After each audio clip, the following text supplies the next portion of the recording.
Hi everyone.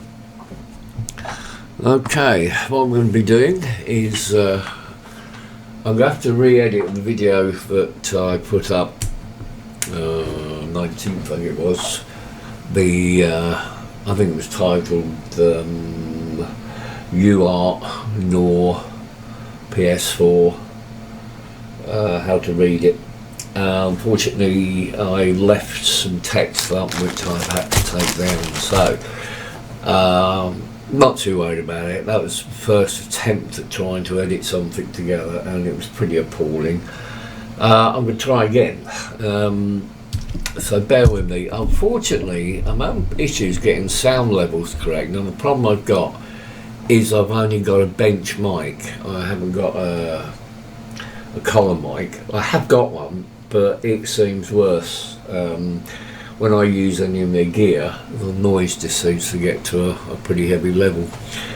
But what I'm going to be doing is this in sections again. I'm going to try and edit again, but this time I'll try and make it a bit easier for myself by putting edit points in intentionally so that I can stitch this together. It's possibly too complicated to do as a live stream because it would take so long. There's so many bits that don't need to be on stream. But what I'm going to do, once we've gone through this and done it, then if you guys watch it, if you pick areas out you want to know a specific bit about, what I'll do is do a stream, live stream, just on that section, and then we'll go through it that way. So to start with, what we need to do is to remove the flash from the board. This is the slim, that's the flash. Now that contains most of the information about the actual machine, and it also can cause you a software ring of death. It can do all sorts of weird stuff. What we're going to do with this one is we need to, I'll tell you what, let me get the chip off and then I can turn this hot air off and stop making a racket, and we'll get that, let's move the scope out of the way. Hang on, don't particularly like hot air going up the scope. Can we see it on that one? Yeah, we can see that.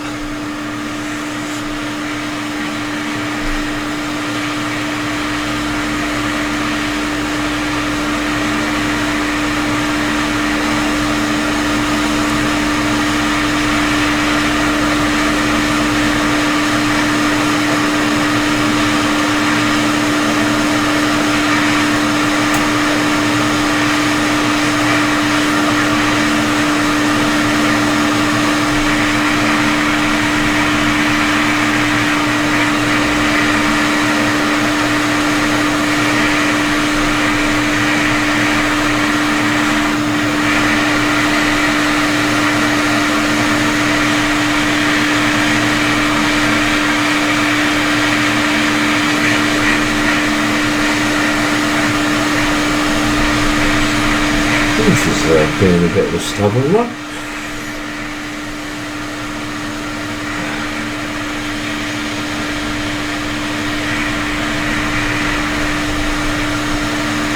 There we go.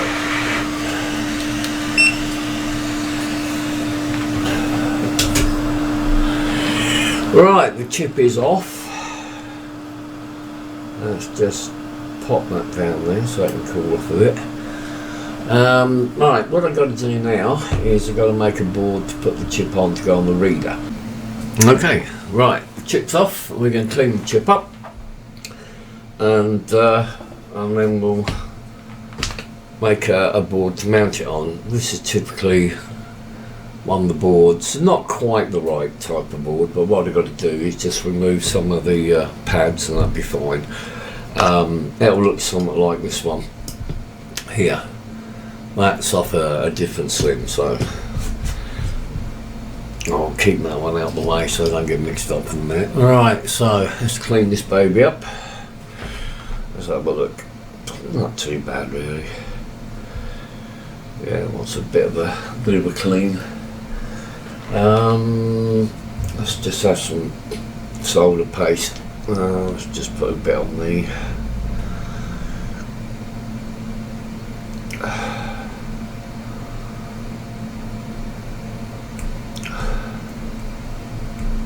Let's get some of this leaded goo off. I mean, unleaded. Oh dear. Where's my wick? Bell wicky.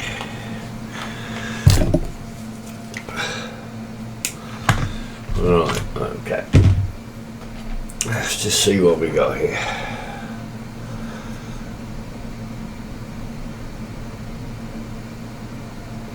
That's okay.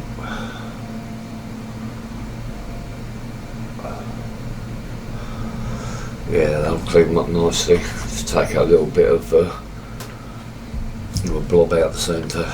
Nothing there to worry about.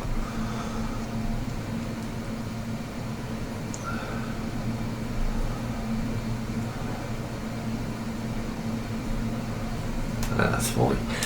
Don't have to be too pedantic about the chip as it's going onto a test board, and as long as there's a bit of fresh solder on there, that'll go on fine. Let's get some of that off, and the crud off. Where's my cleaning? Oh, I've run out of cleaning strips. That'll do.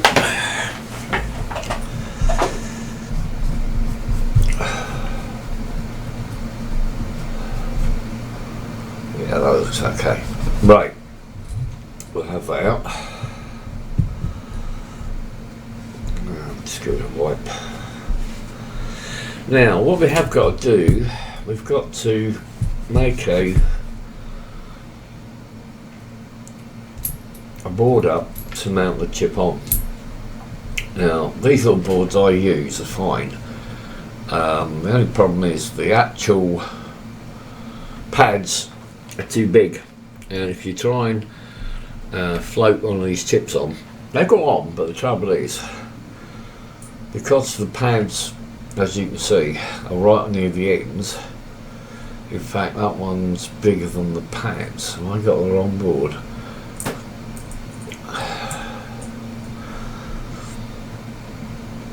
Well, that's a bit odd.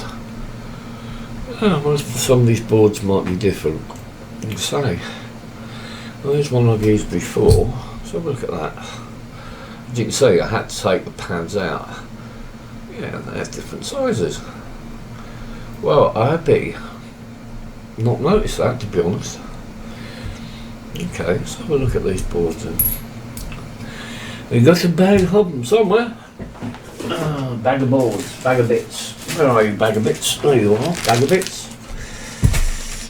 Okay, let's have a look and see what we got. Ooh, that's pretty. Let's get the camera out. Right.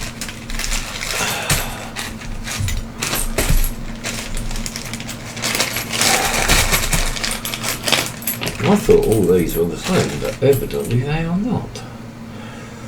Oh, you see they're not. Okay. That makes life easier, having the right size, or nearly the right size board. Right, okay, now let's have a look, see how we get on with that. Let's pop that in there. I must keep checking that I keep everything in frame, because I am terrible at wandering off. Right, okay, now let's go over to the camera on the scope. Now, let's just adjust that around a bit. For me, that's better. Now, what we've got to do is to remove just some of the pads or bits of pad, and normally it's the bits just inside. Yeah, if we take them off all the way from that edge, and that should be fine. Seems a lot to do, but it's not really a big deal, and it's a lot easier than making new boards. As I say, these Ooh, that didn't go right. Try that again. There we go. So one. And then we'll take the inside of that one.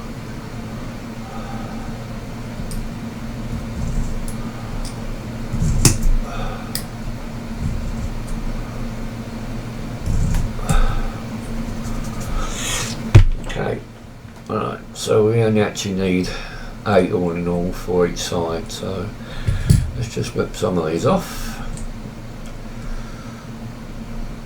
They don't come off too difficult, really. Admittedly, it'd be easier if I had the boards made already, but as I haven't, I will make do.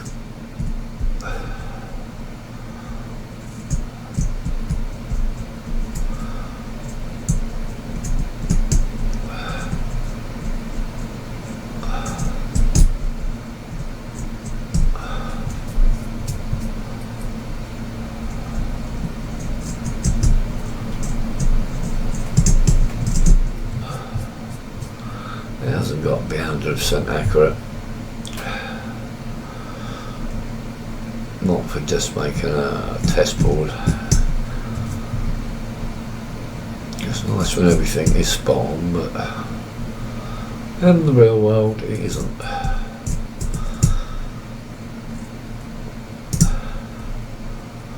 As I say, it's not an everyday thing we do, it's just something I tend to do when you get those faults now and again that you just can't seem to find. Right, so we've got 4 top, 4 bottom, 1, 2, 3, 4. Take that one out so we've got an idea where we're going. And 1, 2, 3, 4. That one, I think. Okay. Right, now let's see if that lines up. Oh, then we need to take all that out. I think that'll probably be okay. Right, there's my spot. There's the spot. I can't remember which way around decided the spot needed to be. Let's have a quick nose on this one. Okay. Ideally away from the front. So at least they go on that way around. Okay. That's not bad. Just give them a quick clean and we'll get some paste on there. There's no focus on that camera, by the way. It's not bad. I seem to be suffering with problems with low light through the actual camera. I've had to play with all the settings on the camera and it just doesn't seem to want to play ball at the moment, so we'll just manage as we go. Right, some paste. This is a UK based paste, grade 4, which means that it's got quite small balls in the paste. It flows nicely straight out the tube, and yeah, it's good stuff. There we go, job of that, bit of jobbing. Right, Tweezers, there's more Tweezers, there they are. Now, let's see if we can get this somewhere right where I want it. I haven't got the most steadiest of hands in the world. I see my tweezers sticking in. I'll have to clean them. I'll get another pair. Hang on.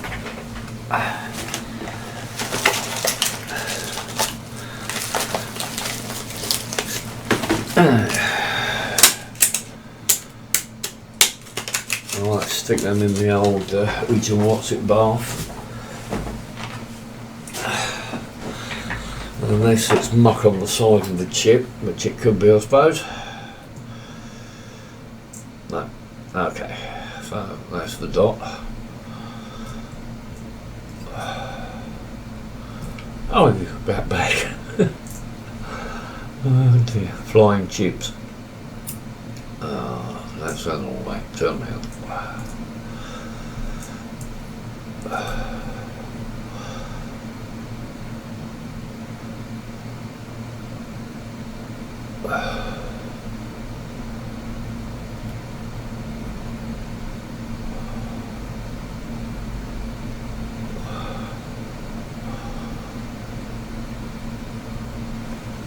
Let's have a look.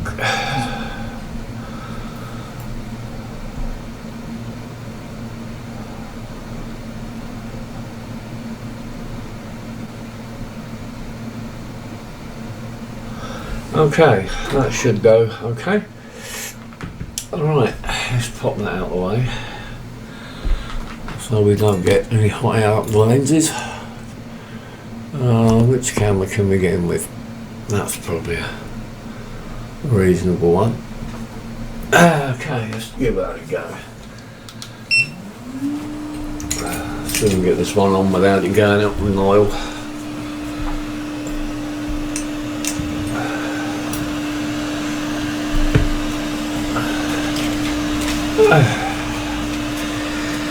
Right, let's have a look at your more booty.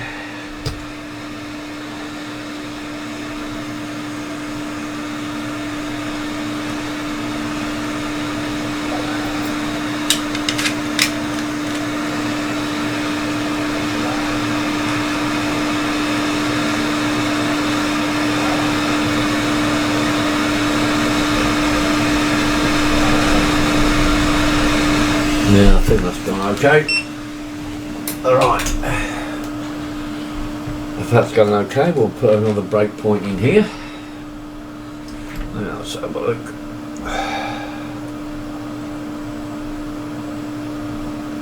I think that'd be okay. It just needs to go down to soldering on, I think. Yeah. Right, so we're just going to pop down that with a bit of flux.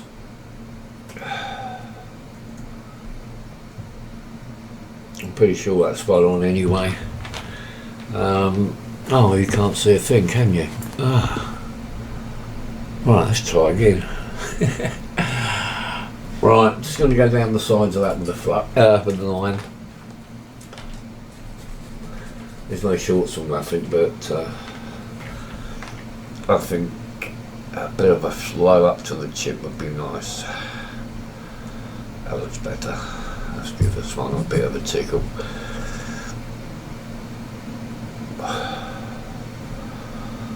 Yeah, now we're good. Right, okay. So what we're going to do there, I'm going to pause, I'm going to clean this up, and I shall return with the chip in the reader. Right, there we go. The chip is now mounting on the board, and it is now sitting in the reader.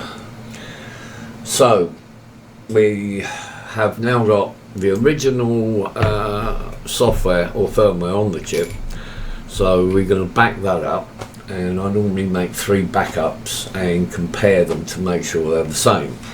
So what I'll do is going to now go over to my computer, and what we'll do, we'll bring up the what do we want? I want the capture, and we're going to need good question, which one is it? That one. Okay, so let me just find the UFPI software, which is there now. That one. Okay, so we will now shoot that across to you so you can see the software. Right, well, what that's basically saying is it's recognised the chip, it's telling us what it is, it's telling us the CRC, various other bits of data about it, and the size. What we're going to do, we're going to read the chip. I'm going to read it. We're going to save this as PS4 NOR Slim Original B. So what we'll do, we'll save that, Just try and make sure where it's going to put it. It's going to put it in NOR. Okay, so we'll read that one. So read, there we go. Now we're going to change that to a B2, B2, and read again. There we go, and we'll change to a B3 and read again. Like so. So that will give us now 3 original copies of the firmware. And what I'm going to do is just nip into the folder and just pop those into the appropriate folder. So I should have there we go, 3 files. There's actually 4. I've done it once. That doesn't matter. Okay. So what I have got now is we've got 3 of the original files, and we need now to use a little bit of software that is done by some guys, and it's BWE. I think I will put a link on the site to it. We need to validate the contents of the flash.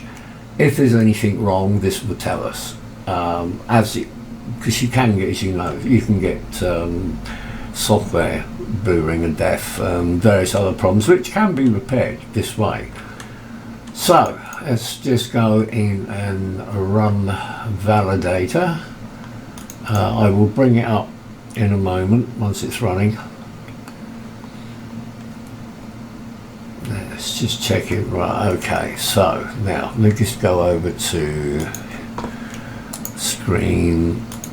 There's validator. Right, so what we're going to do is we're going to just pick one file. So I'll just pick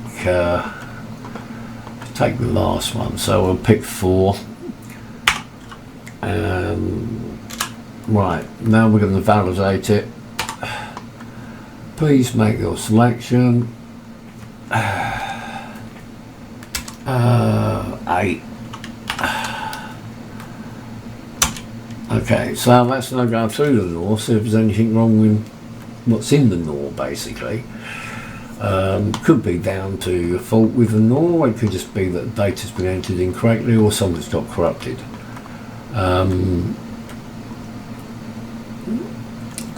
Right, validation's complete. Now it's asking, do we want to patch this for UART use? Well, that is the whole idea of this. So what we're going to do is say yes.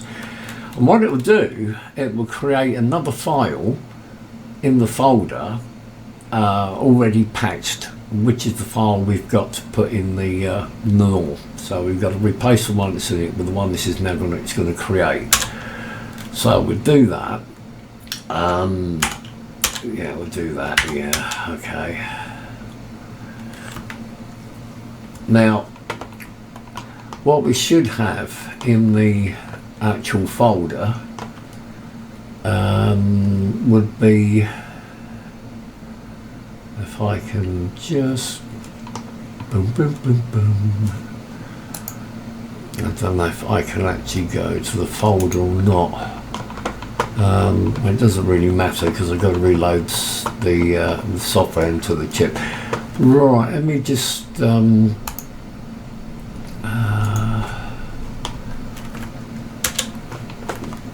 just got a load of bits open. I've just got to close some of these files down. Hang on, that's better.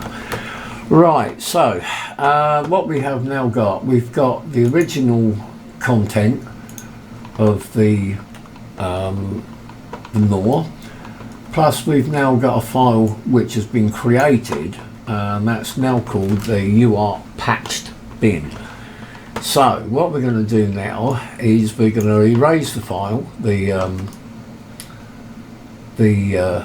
NOR, if I can find the software, there we go, and we'll then load on the UFI, and then we'll load on the new file. So let's have a look.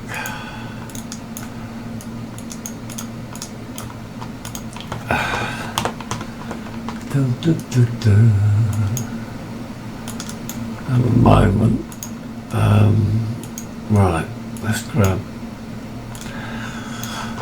we want to grab that one. I'm just gonna, we want that one, right, so I think we're displaying the right one. Okay, what we got? So we want to erase X. Now let's just check everything's set correctly. Yeah, okay, erase device. Yeah, right, I'll now erase that. I'll take it a couple of minutes or so.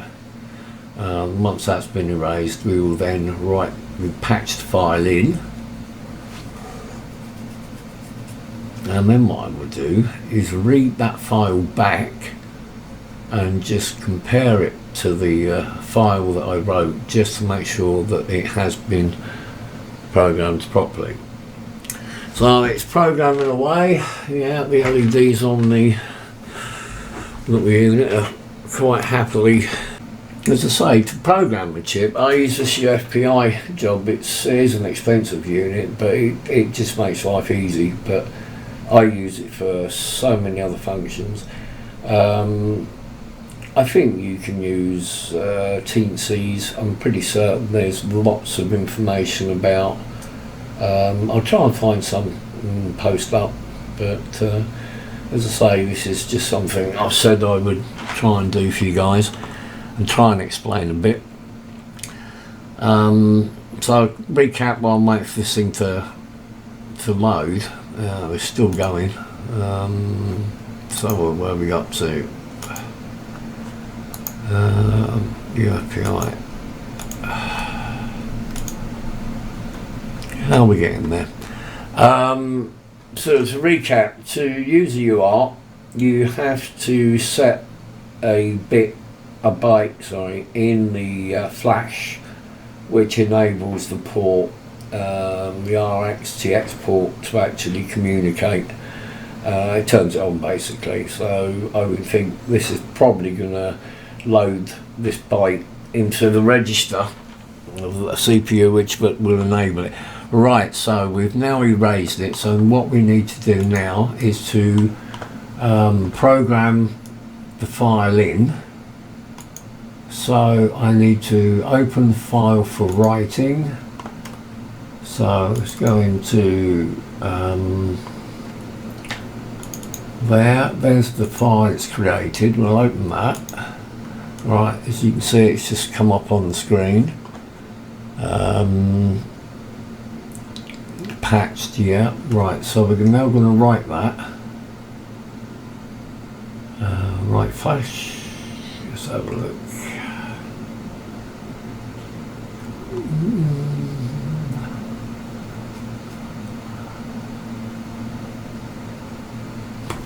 Just making sure that it did erase. I think it must have done. Right flash. Yeah, okay. Well, alright, I'll read it back in a minute and check that it's done it. Yeah, so basically the flash sets up certain parameters for the APU and for certain things to run. There's a few service tools you can turn on, I think, and this is just one of them. As I say, it's well worth having a read through the BWE guys. They've got a GitHub, which you can find, and they've got a website which is worth looking at if you're into this side of it all.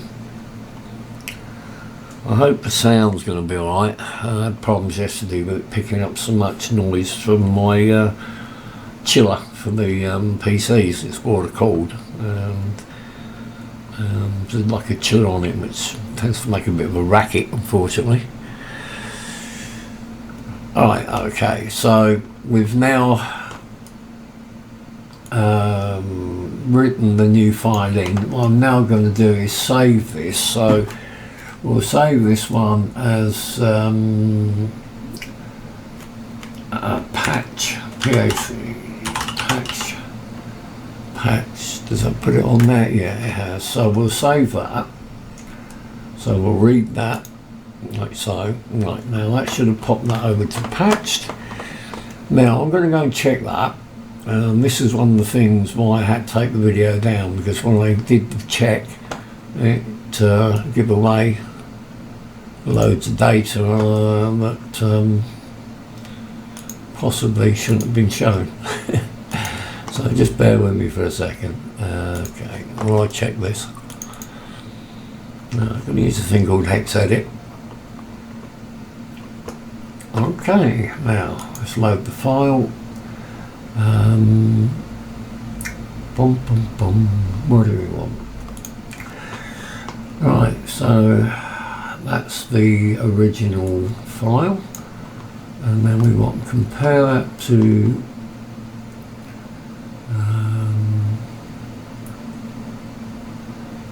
the patched file, which I can't see at the moment. Oh, there it is. So we just pop that in the folder and go to compare. I will show you the compare in a minute. I've just got to get it up so it only shows certain things. What have we got here? That one, right. That one, compare. Okay. Right. It is saying they're the same, so that's good news. It's I'm just going to scroll down. Right, I have to come back. Basically, it's when you look at it, it's just an absolute loads of ones and zeros. So the file on the left, there's two files here. One's on the left, on the right. One's actually what's loaded. The other one is the file that I did load. So what I did, I loaded it, read it back, and then compared it. So basically, it's saying that what's in the flash is what I want. Right. So the next thing we've got to do now is pop this thing back into the board and see if it'll boot up. So I'm going to put another little break in and see it in it.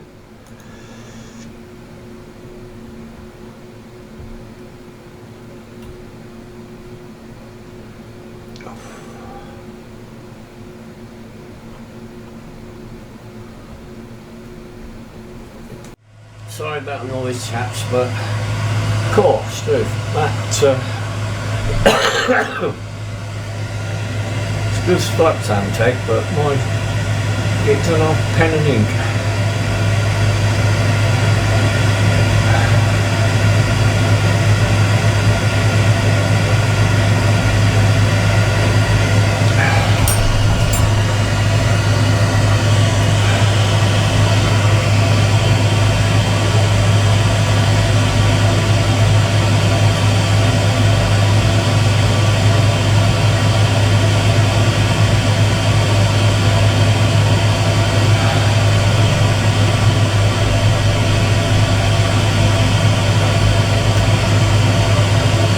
To be too particular about that, to be honest.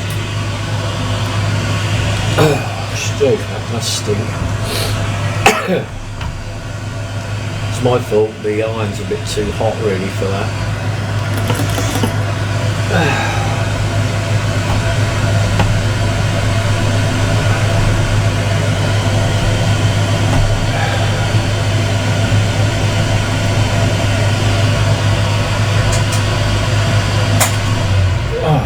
Turn that thing off. Right, let's have a look. Yeah, that's good enough. As I say, don't have to be too pedantic about this. Going to use solid paste anyway. I don't use anything else really now. Especially, that's floats. Do well with that one.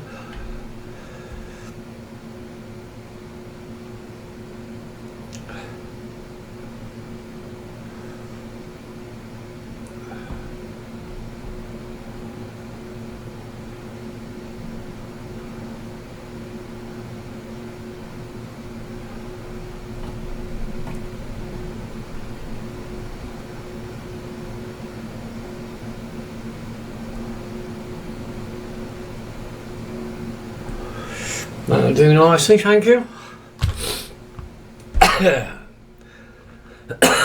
Oh, that was horrible. Stunk it out. Right, let's just have a look at the bottom of this chip.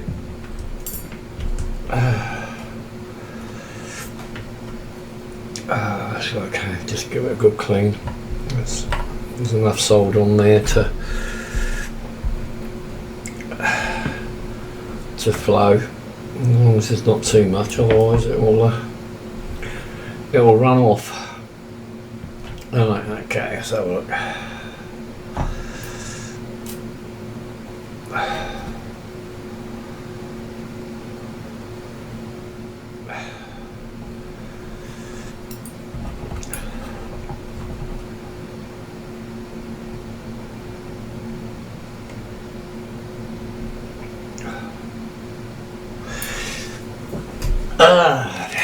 That'll float somewhere. Probably up the Nile. Right, I'm just going to move this camera out of the way. I don't particularly like heat going up the lens of the camera. Okay, let's have a look.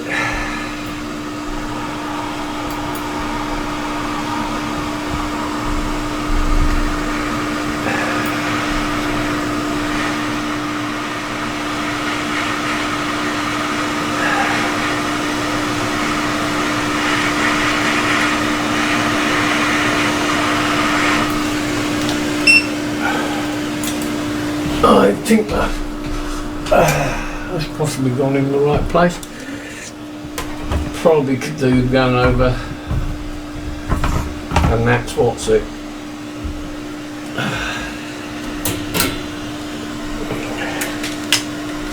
Oh, that stick my head right in my way. I'm sorry, guys.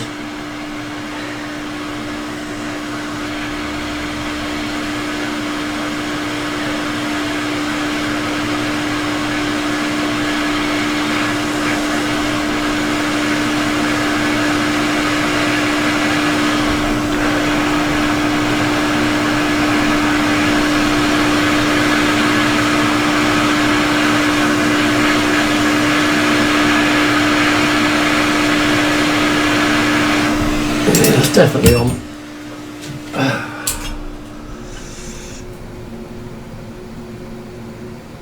That looks good.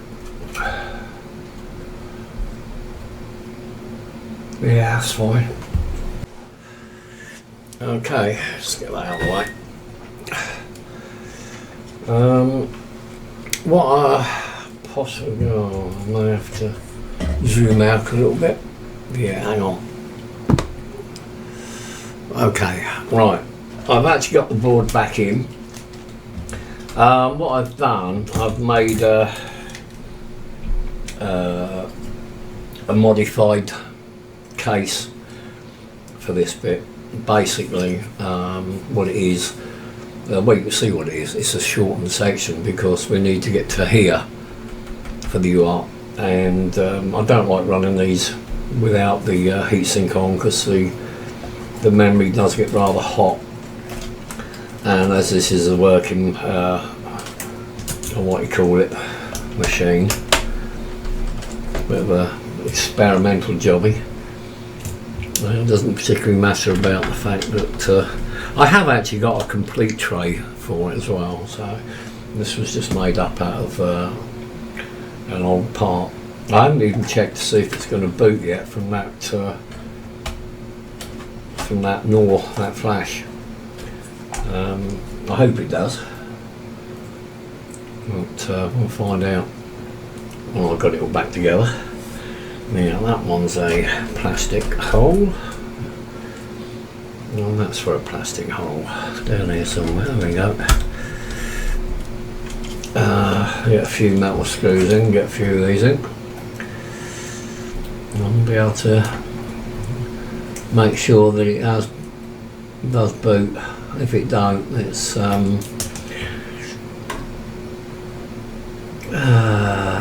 buggered the NOR, or it hasn't gone back on the board quite as it should have done. Although looking at it, it looks perfectly okay.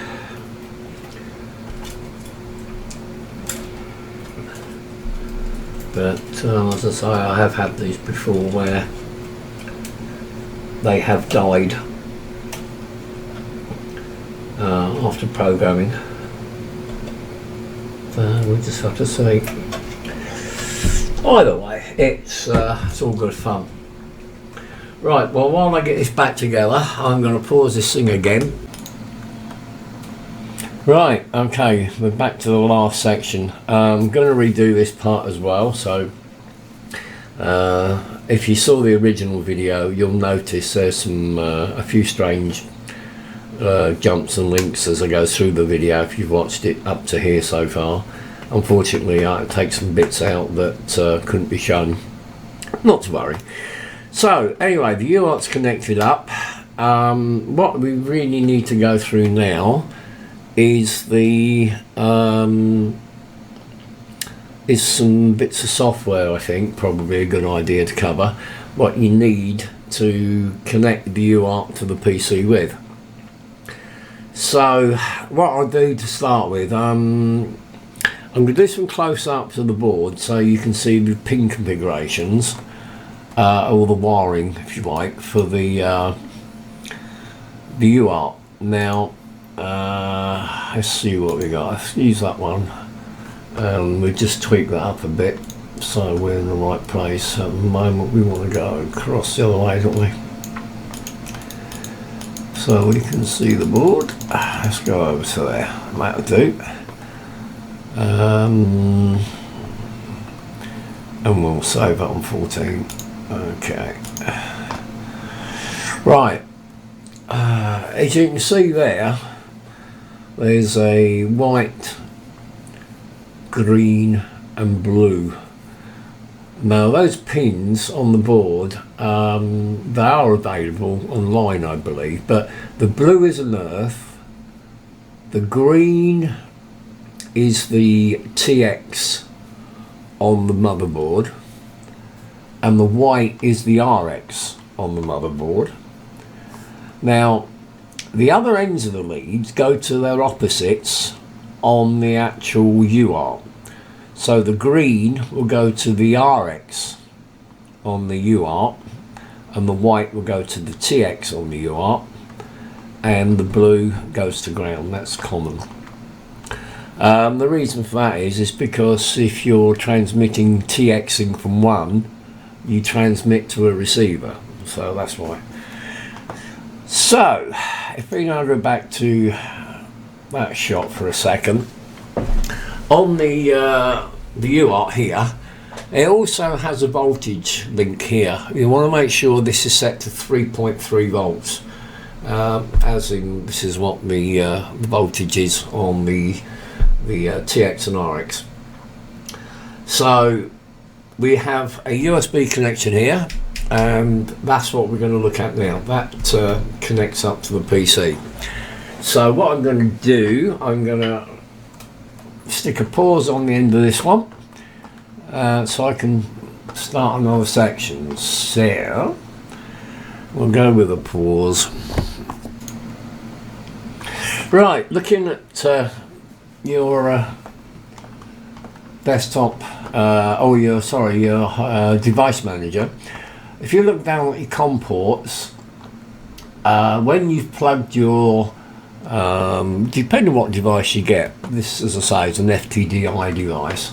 When you've actually plugged the device in, if you look on the COM port, you should see it will show up as whatever. At the moment, if I open this up, it will show, it does show as FTDI, it shows as an FTDI on here. I'll see if I can, I just want to check some settings. Device detail, driver detail, no. Port setting, advanced, let's see what the latency is set to. Okay, that's fine.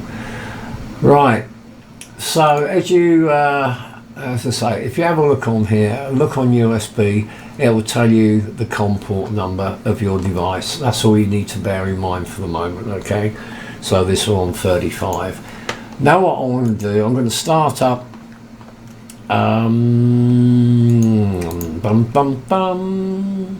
What should we start up? I don't know. Let's just go to a picture for the moment while I sort out what we need.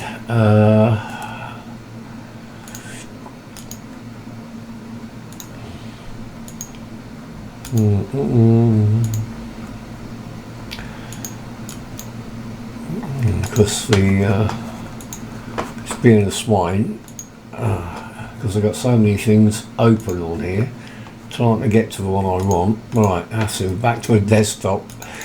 Right, putty. Again, if you go to the website that I was mentioning, the actual, on their site, there is a folder. You can download a file with all the various files in you need. So anyway, I'm going to just find putty and start putty up.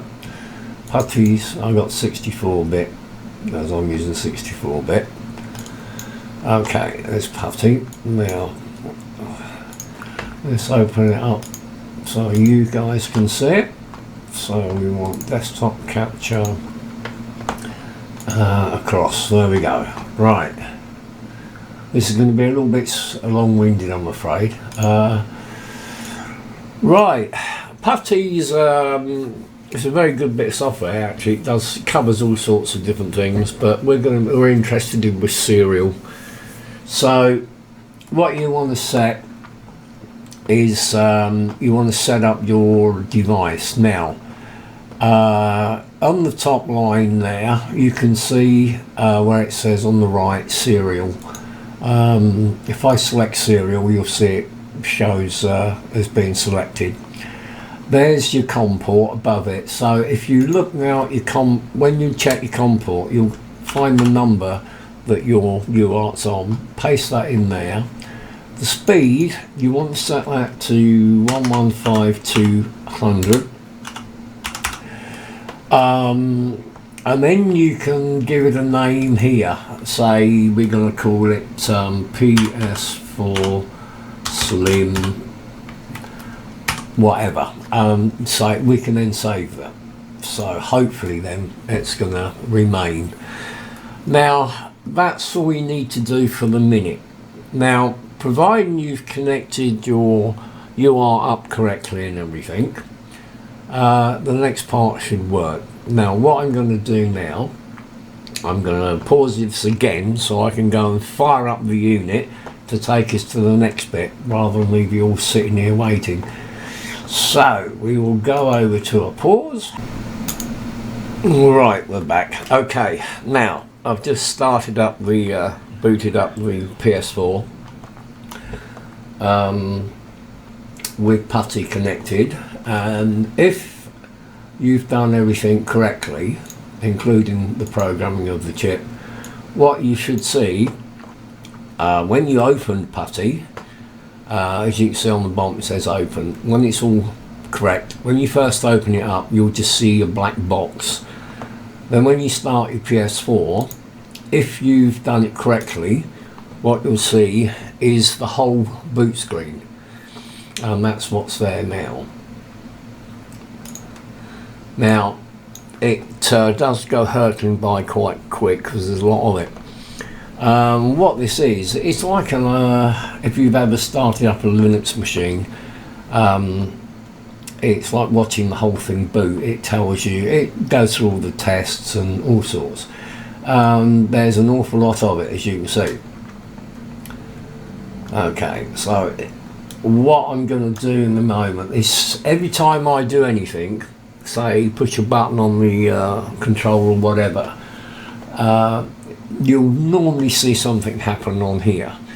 But what I want to try and do for the minute, I'm going to try and capture the whole lot so that I can save it as a file and we can share it. So if I don't want that one, do I? It's that one I want. This. I'll go away. Oh, excuse me. Okay. trouble is it keeps right, we want to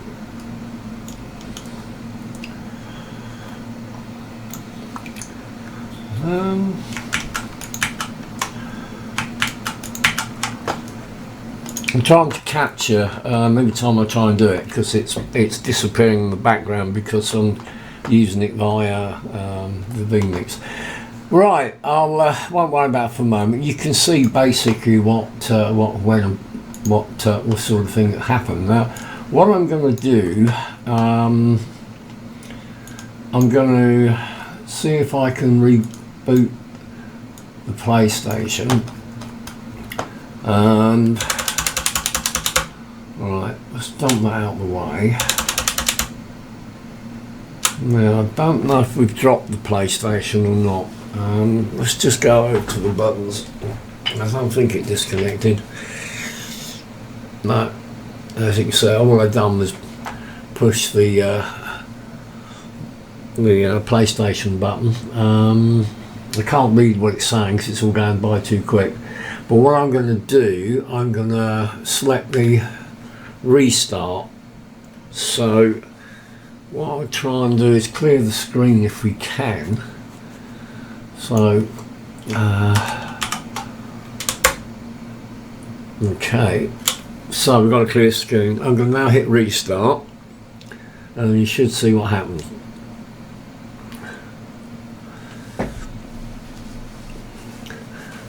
So this is basically the PS4 shutting down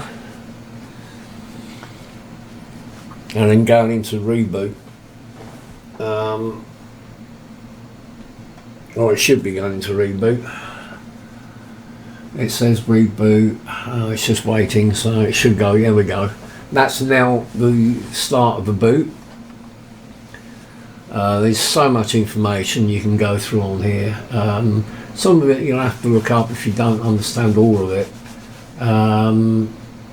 Quite a lot I know some of it, but there's an awful lot there. But it's ideal for looking for faults. Well, some of them more obscure things like memory problems. Okay, so now we're booted up to welcome to the PlayStation. So I think you can see, the pros and cons of all this. It is a very, very clever or very useful tool, although it can be a bit of a pain to set up. But if you've got no option or you can't find a problem, then it is another thing you can try. Right, now I still want to try and save all this. What I'm probably going to do for the moment is pause while I try and do some captures so that I can save some files for you. It's just that I got to close the vMix, the streaming program, down, so I can actually get to the to Putty without it. It doesn't seem to want to let me use it via the vMix at the moment. Okay, I had a bit of a closer look at Putty. As I say, I tend to use it on Linux, and because I'm using it on Windows it's slightly different. So once you've got all the data on Putty, as you see there's quite a lot of it. I've gone through boot, shutdown and everything. If you just right click on the top on the top bar of Putty, you get a drop down come up. Unfortunately it doesn't want to show you on here for some reason, but when you got Putty, when you got this window open, this dark window, the box, the top line of it is a white bar. There's it tells you the COM port and it says Putty. If you right click on that, you'll see there's a little menu that drops down, and in there you've got the option to copy all to clipboard. Then all you need to do is open up your text editor or something like Notepad++ and paste it in, and you can read it, which is what I've done. So we'll close Putty for the moment. So I'm just going to shut Putty down. I've shut the PlayStation down now. So we'll open up notepad. Let's go over to, let's see where we are. Notepad, there we go. If I can open that version, I can scroll it for you. As you can see, there's an awful lot of data on here to go through, but when you read it, some of it is quite self-explanatory. Some of it you probably won't understand, but I'm sure if you start searching the net, there's quite a lot of people that have actually gone through these and can read them quite well. So I mean, I'll help where I can, but as I say, I'm still pretty new. Well, I won't say totally novice to it, because I'm not, but as I say, it's not something I do every day. But that's basically how it's done. I do hope that this is going to be of some help to you guys.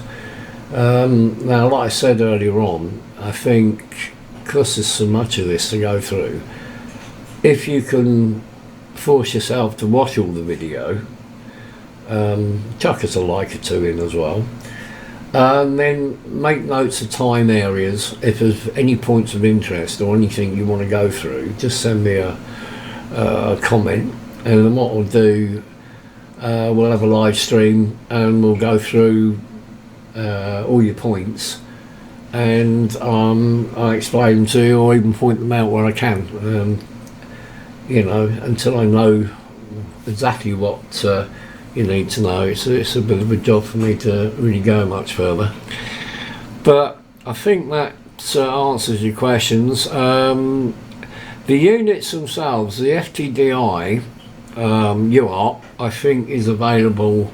I think I've seen it on eBay. What I'll try and do, I'll try and find some links for some files. In the meantime, I'm going to try and put this whole video together and upload it, and we'll see how we go. As I say, I had to delete the last one because there was documents that were showing certain names and things that shouldn't have been there. It was my mistake. I don't quite know how they got through, but they did. Just one of those things. So I had to remove it all and clean it all up and do a lot of it again. Anyway, I'll leave it with you. Have fun and catch up soon.